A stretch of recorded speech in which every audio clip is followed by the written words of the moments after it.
Kau bilang kau menang debat lawan domba yang sesat. Kau bilang banyak yang tobat. Ini mamanya untung mau jadi Kristen. Kaget saya melongo. Kemarin baru gebukin, ya bapaknya baru gebukin. Dan nanti omnya gimana tante? Terus biarin saja mati di neraka, dia bilang kamu. Saya mau jadi Kristen. Anak-anak saya jadi tambah baik kok jadi Kristen, dia bilang begitu. Anak-anak saya jadi Kristen jadi tambah baik, ya. Anak-anak nggak pernah ngelut itu nggak pernah berontak kalau disuruh jaga toko, disuruh bersihin, ngepel rumah segala macam, nggak pernah pakai protes, langsung berangkat. Malah nggak usah disuruh, kita lagi pergi tiba-tiba rumah udah beres. Jadi Kristen jadi tambah baik anak saya, dia bilang begitu. Aku mau jadi Kristen saja, itu biar bapaknya biar masuk neraka, biarin saja kalau nggak mau jadi Kristen. Akhirnya dibaptis. Ya, kemudian kurang 2 tahun, jadi 10 tahun kemudian ayahnya ini meninggal. Kurang 2 tahun ayah meninggal, saya dengar ayahnya pun dibaptis. Kenapa? Karena hidupnya itu benar-benar dirubah. Saya sama istri saya mengalami beban yang berat, ya. Jadi istri saya jatuh dalam sakit yang memang sangat parah, dan itu yang sangat parah, beliaunya kena COVID-19 juga, ya, yang baru-baru ini, ya. Jadi di malam itu memang istri saya sudah tidak sanggup, dan kalau saya melihat dengan mata kepala saya itu sudah, kalau untuk mau hidup sudah tidak mungkin.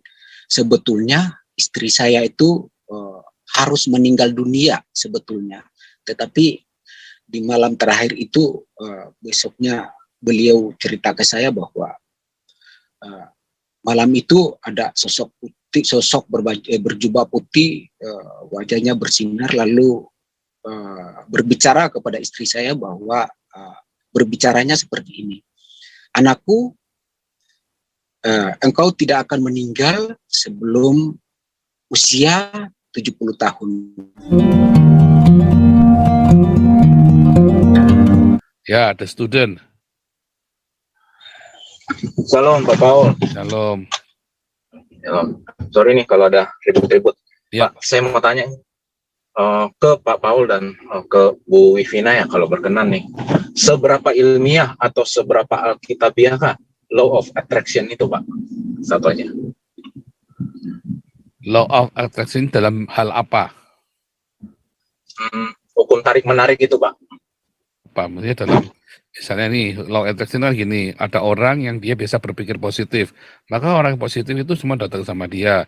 Ada orang yang, ya, misalkan begitu, law of attraction kan banyak itu kan. Di dalam apa? Dalam hal uang, dalam materi, dalam maksudnya banyak apa? Dalam psikologi, di dalam mana itu macam-macam. Nah ini lagi konteksnya apa? Ini kan kita lagi konteksnya ibadah, ya kan? Nah, konteksnya. Ya. Kalau dia kan bisa kemana-mana gitu, apa? Positif menarik yang positif gitu kan. Yang mencari Tuhan Yesus akan bertemu dengan yang mencari Tuhan Yesus, dan yang lain gitu, apa, saling tarik menarik. Benarkah itu? Loh, itu sangat ilmiah. Makanya namanya apa? Makanya namanya law. The law of attraction. Makanya namanya law, bukan teori. Ya kan?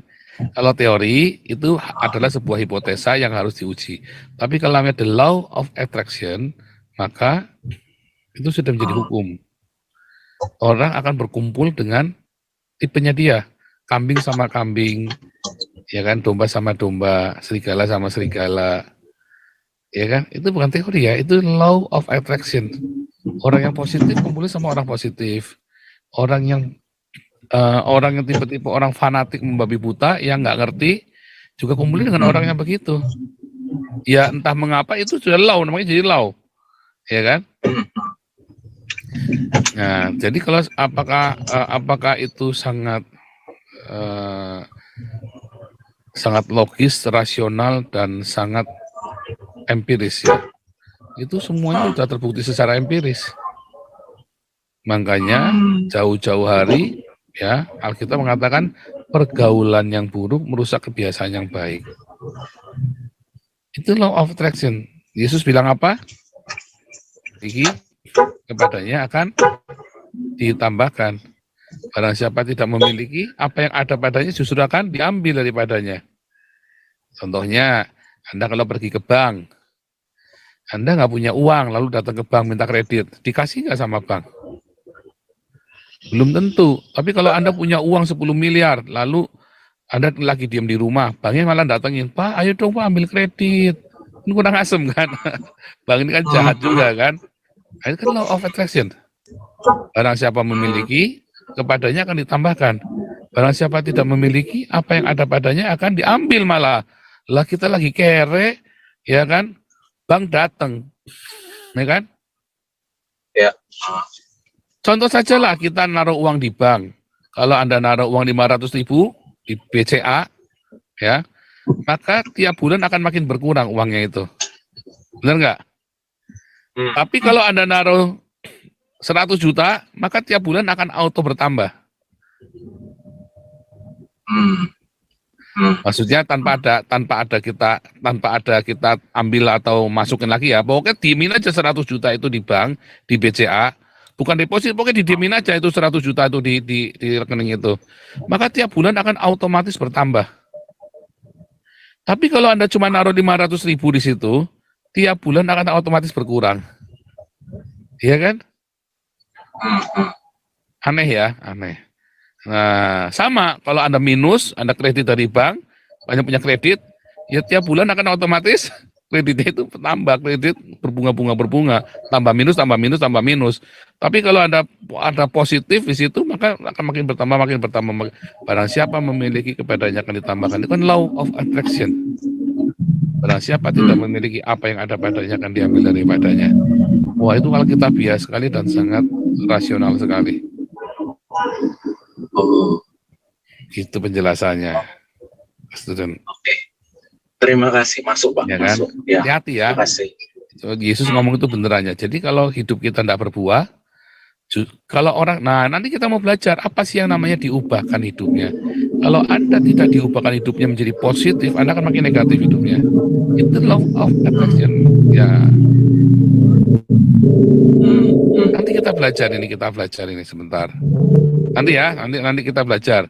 Kalau Anda saudara-saudara jadi Kristen hidup pun tidak berbuah, apa yang ada padamu justru akan diambil daripadamu. Termasuk kamu yang tadinya baik-baik jadi tambah kolaps, saudara. Apa kalau kamu tidak berbuah, kalau kamu tidak menjadi makin positif di dalam Tuhan, kamu akan malah digerowongin oleh siapa ya? Setan. Makanya harus berbuah. Kalau makin berbuah, maka kita akan makin berbuah lebat. Wah, itu memang law of attraction. Nah, gimana? Itu hukumnya. Di Tuhan Yesus sudah ajarkan, ya. Nanti kita belajar. Pakaian, terakhir nih pakaian ya, lalu kita masuk firman. Shalom Pak. Shalom. Shalom Bapak Ibu semua. Nanyakan tapi bukan ada Islamnya, bolehkah? Boleh, kita memang nggak lagi bahas Islam, kita lagi ini sendiri. Saya tadi hanya tertarik tema khotbah kita, saya dengar khotbahnya si Felix Saul, saya jadi tertarik setelah kita bahas jadinya. Tapi minggu depan barangkali yang saya tanyakan itu ada masalah Islamnya. Ya. Sekarang saya menanyakan tentang Ulangan 34. Ulangan 34 kan menyebutkan dari tanah Moab, dari puncak Pisgah, Tuhan memperlihatkan kepada Musa Naftali, tanah Efraim, Manasye, Yehuda, dari puncak Pisgah itu sebelum masuk Kanaan. Yang saya tanyakan, kok suku Naftali belum masuk, suku Efraim belum masuk, Manasye, tapi di Ulangan sudah menyebutkan kota-kota ini. Bagaimana itu, Pak? Kalau pakaian kan sudah ikut kelas apologetik ya? Apa masih evangelis? Apologetik baru 2 kali. Oh, makanya belum ini ya. Evangelisnya, tapi ini sebenarnya dari evangelis yang terakhir ya. Tapi nanti di apologetik diulang lagi lebih jelas. Jadi begini, kitab Kejadian, Keluaran, Imamat, Bilangan, ya 4 ini ya, itu yang nulis Musa. Tapi Ulangan ini yang nulis adalah generasi para imam zaman Raja Yosia. Makanya tuliskan kan Taurat ditemukan Tuhan, ya kan, sampai zaman Ezra Nehemia, ya. Nah, jadi Ulangan ini yang nulis adalah orang ketiga, bukan Musa. Dia lagi cerita tentang Musa. Makanya kitab Ulangan ini di dalam Septuaginta disebut Deuteronomon, artinya hukum yang kedua, hukum yang lain. Bukan yang lain, tapi hukum yang kedua lah, Deutero kan. Deutero kan yang kedua, hukum yang kedua. Yang pertama kan Kejadian, Keluaran, Imamat, Bilangan, itu hukum Musa. Tapi ini adalah hukum yang lain, hukum yang kedua yang sama dengan itu, Deuteronomon, ya. Deuterokanonika, kanon yang kedua, Deuteronomon. Ya, kitab Ulangan itu dalam bahasa Inggris sama dalam Septuaginta disebut Deuteronomon. Nah, jadi si penulis ini kan sudah di zaman para raja-raja, lalu dia ngasih tahu kepada pembacanya, naiklah Musa ya dari Moab ke atas Gunung Nebo, ya dikasih lihat tuh dari Gilead sampai ke Dan sampai Naftali, Efraim, Manasye, begitu, ya. Oh iya iya. Begitu Pak Kayan? Ya Pak. Jelas Terima ya. kasih. Jadi yang nulis adalah orang lain. Termasuk waktu Abraham itu ya. Waktu Abraham itu ngomong, kan yang nulis Musa, ditunjukkan ya, Peniel apa segala macam, ya kan? Nah, karena yang ngomong itu si Musa membuat narasi, ya. Nah, oke, ini seberapa nih? Oke, terakhir ini Rizky Kartunggu dah terakhir. Jangan ada lagi ya, nanti kalau ada lagi, kalau keburu ya nanti setelah Firman. Rizky Kartunggu, silakan. Selamat malam Pak Paul. Selamat malam. Saya mau bertanya Pak Paul, mungkin saya bertanya di luar dari konteks yang dibicarakan malam ini. Saya mau bertanya untuk kepentingan pribadi saya Pak Paul. Apakah boleh? Tergantung, kalau pokoknya masih tentang Alkitab ya. Oh ya, lanjut aja. Gini Pak Paul, saya ini seorang mu'alaf dari tahun 2006 sampai 2021 saya memutuskan untuk kembali ke agama saya yang semula, Pak Paul. Suara saya jelas, Pak Paul? Ya, terus lanjut. Yang saya ingin bertanya begini, Pak Paul. Nah, saya sudah kembali ke agama saya yang semula, tapi istri saya ini masih seorang. Apakah saya masih untuk hidup bersama-sama dengan istri saya yang saat ini dia masih seorang Muslim, Pak ya? Karena di dalam ayat Alkitab saya hanya ada pegang dua ayat firman Tuhan yang mungkin ayatnya saya tidak bisa. Yang satu yang saya ingat tuh ya apa yang dipersatukan oleh Allah tidak oleh manusia. Terus yang lagi kalau ayatnya saya lupa, katanya. Pertanyaannya? Itu kita berdoa seperti itu Pak Paul ya. Pertanyaannya saya minta pendapat dari Pak Paul dan mungkin Bapak Ibu yang ada di sini, itu bagaimana saya sudah menjadi mualaf dan kembali ke agama saya, sedangkan istri saya masih Pak dulu kan Kristen. Dulu sebelumnya Kristen ya? Sebelumnya saya Kristen. Terakhir dari Kristen Pak. Lalu jadi mualaf, ya, jadi Islam, lalu jadi Kristen lagi. Betul. Nah, pertanyaannya waktu jadi Kristen lagi ini sudah dibaptis belum? Saya sudah dibaptis Pak Paul. Dibaptis ulang? Iya, betul. Dibaptis ulang tahun 2000, berapa tadi? 2022 itu ya? Iya, 2021. Yang 2021 dibaptis ulang ya. Terus, tapi waktu menikah sama istri, Cara Islam apa cara Kristen? Islam, Pak Paul. Nah, waktu menikah dengan ini kan cara Islam. Terus masuk ke, balik lagi ke Kristen, tapi istri masih tetap Islam, ya kan? Betul. Firman Tuhan berkata, kalau seorang suami atau seorang istri, terus pasangannya itu Islam, dari agama lain, jangan diceraikan. Ya, 1 Korintus 6, 1 Korintus 7 dibaca nanti ya. 1 Korintus 6 dan 1 Korintus 7. Jangan diceraikan, didoakan, diinjili pelan-pelan. Nggak usah diajak jadi Kristen, tapi diberitakan kabar, tunjukkan.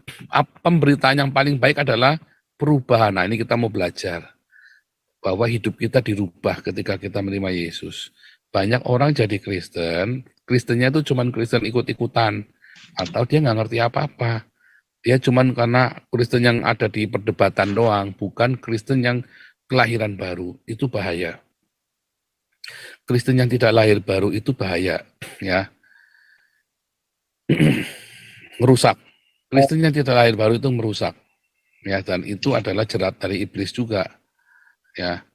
Jadi harus lahir baru. Nanti kalau orang lahir baru, nanti dia hidupnya jadi dirubahkan, lalu orang akan melihat hidupnya berubah dan kemudian bisa memenangkan seluruh keluarganya. Selama saya membaptis orang, ya, dari saya dulu ya, ada yang dia seorang, sebetulnya dia Katolik tapi bukan Katolik karena dia masih menyembah berhala segala macam ya.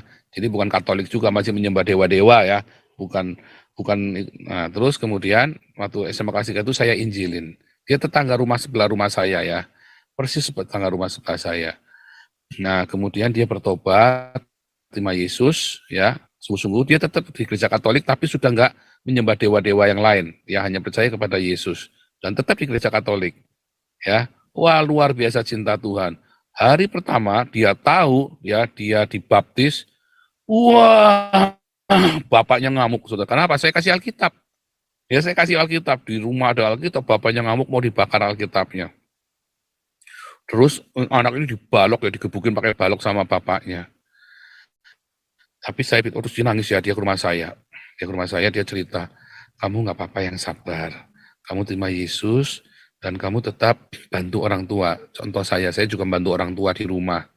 Kami semua dari keluarga pas-pasan ya. Pas-pasan. Waktu itu saya pernah miskin sekali ya. Nah, waktu itu kami pas-pasan, tapi kenapa? Karena kita semua kerja, serumah itu kerja, ya. Saya bantuin orang tua, ya. Saya bantuin orang tua kerja. Nah, anak ini juga, oh iya benar ya, kamu bantu.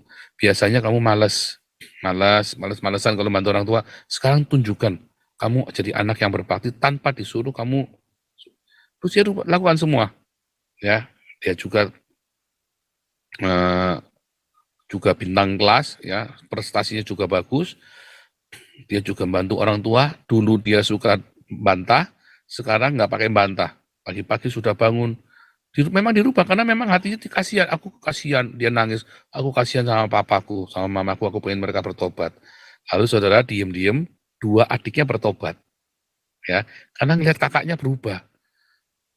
Biasanya kakaknya ini bosi di rumah, sekarang kakaknya melayani adik-adiknya. Adik-adiknya ikut dibaptis diem-diem. Lalu mamanya tahu, saudara. Nah, mamanya itu datengin mama saya. Wah, berantem nih, tak pikir, wah, mama saya juga tukang ribut, ini juga tukang ribut nih berdua nih. Ternyata enggak. Dia nanya, ya. Lu, kalau saya mau jadi Kristen caranya gimana? Saya kaget, saya dipanggil. Mamanya Untung mau jadi Kristen. Namanya Untung ya, teman saya, namanya Untung Gunawan. Ini mamanya Untung mau jadi Kristen. Kaget saya melongo, kemarin baru gebukin, ya, bapaknya baru gebukin. Dan nanti omnya gimana, tante? Terus biarin saja, mati di neraka, dia bilang, kamu. Saya mau jadi Kristen. Anak-anak saya jadi tambah baik kok jadi Kristen, dia bilang begitu. Anak-anak saya jadi Kristen jadi tambah baik, ya. Anak-anak nggak pernah ngelut itu nggak pernah berontak kalau disuruh jaga toko, disuruh bersihin, ngepel rumah segala macam, nggak pernah pakai protes, langsung berangkat. Malah nggak usah disuruh, kita lagi pergi tiba-tiba rumah udah beres. Jadi Kristen jadi tambah baik anak saya, dia bilang begitu. Aku mau jadi Kristen saja, itu biar bapaknya biar masuk neraka, biarin saja kalau nggak mau jadi Kristen. Akhirnya dibaptis. Ya, kemudian kurang 2 tahun, jadi 10 tahun kemudian ayahnya ini meninggal. Kurang 2 tahun ayah meninggal, saya dengar ayahnya pun dibaptis. Kenapa? Karena hidupnya itu benar-benar dirubah. Masalahnya banyak orang Kristen, dia jadi Kristen di rumah malah jadi beban buat keluarganya. Siapa yang mau jadi Kristen kalau ngeliat orang Kristen begitu? Saya saja ngeliat orang begitu tak omelin, saudara. Kalau saya tak omelin ya. Serius, saudara. Kalau ada orang, makanya gini ya, kalau orang yang tidak bekerja jangan makan. Makanya kita, Yayasan Bun Pagi, kalau Anda nganggur, karena sengaja nganggur, ya, kalau Anda mampu, Anda bekerja. Kalau nggak ada kerjaan, kita carikan kerjaan, kita bikin kerjaan. Kalau Anda sehat dan nganggur, kita nggak bisa bantu. Dan kita tidak mau bantu. Barang siapa tidak bekerja, janganlah ia makan. Dan banyak orang yang pura-pura jadi Kristen karena kepengin terima uang dari gereja atau dari orang-orang baik seperti komunitas kita. Begitu Pak Rizky. Jadi yang benar adalah kamu benar-benar lahir baru enggak? Ya nanti kita cerita ya bagaimana ya hidup yang dirubahkan. Nah kalau kamu hidupmu dirubahkan, nanti istrimu pasti akan dimenangkan. Oh itu saya sudah nggak cuma satu orang ini. Kasusnya sudah banyak. Satu orang dimenangkan, seluruh keluarga dimenangkan. Sudah banyak ceritanya. Ya. Itu Pak Rizky. Mana nih? Ya. Pak Paul? Ya. Ya, Pak Paul. Suara saya jelas? Ya. Jadi, saya boleh cerita sedikit kenapa saya harus kembali ke agama saya, boleh Pak Paul? Boleh. Ya. Jadi Pak Paul, saya ini jadi Islam 15 tahun, Paul ya. Dan saya kembali ke agama saya yang semula atau saya ikut Tuhan Yesus Kristus itu bermula dari saya sama istri saya mengalami beban yang berat ya. Jadi istri saya jatuh dalam sakit yang memang sangat parah dan itu yang sangat parah beliaunya kena COVID-19 juga ya yang baru-baru ini ya. Jadi di malam itu memang istri saya sudah tidak sanggup dan kalau saya melihat dengan mata kepala saya itu sudah kalau untuk mau hidup sudah tidak mungkin. Sebetulnya istri saya itu harus meninggal dunia sebetulnya. Tetapi di malam terakhir itu besoknya beliau cerita ke saya bahwa malam itu ada sosok berjubah putih, wajahnya bersinar lalu berbicara kepada istri saya bahwa berbicaranya seperti ini. Anakku, engkau tidak akan meninggal sebelum usia 70 tahun. Dan,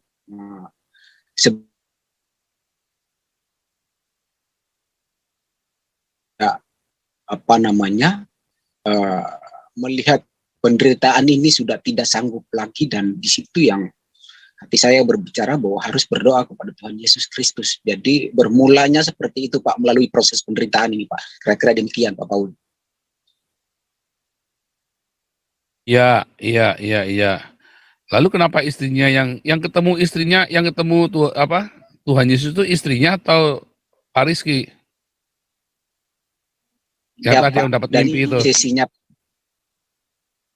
bukan itu empat mata Pak. Iya, yang ketemu itu siapa? Yang tadi dapat penglihatan itu siapa? Istri saya. Loh kok malah yang jadi Kristen kamu? Sebelum sakit itu kan saya sudah melewati itu melihat sakit itu sudah tidak parah, sudah sangat parah dan saya sudah kebingungan. Nah, jadi ya yang salah satu yang ada di pikiran saya di hati saya itu adalah Tuhan Yesus ya. Harus berdoa dan memang itu tidak ada jalan pilihan lain dan saya harus berlutut dan sudah 15 tahun tidak pernah baca Alkitab, tidak pernah berdoa, tidak pernah puji-pujian dan tidak tahu apa yang terjadi di dalam diri saya dan saya bisa berdoa, saya bisa puji-pujian, saya bisa tumpang tangan ke istri saya Dan memang jadi melalui itu ya, melalui peristiwa ini, dan itu meyakinkan saya bahwa saya harus kembali kepada Tuhan Yesus Kristus, karena saya panggil nama Dia, mujizat itu terjadi. Ya sudah kalau gitu berdoa sama Tuhan Yesus supaya hidupmu dirubahkan. Nanti dengarkan khotbah ini ya, nanti kita dengarkan. Kan? Baik, Pak. Sehingga hidup kita jadi berkat. Enggak, orang-orang sekeliling kita itu bisa diberkati ya. Oke. Terima kasih kesaksiannya luar biasa ya. Dan juga pertanyaannya nanti akan dijawab di firman Tuhan yang berikut ini. Ya, kita kan berdoa untuk firman Tuhan. Pak Dokter Andrihat boleh berdoa buat firman Tuhan.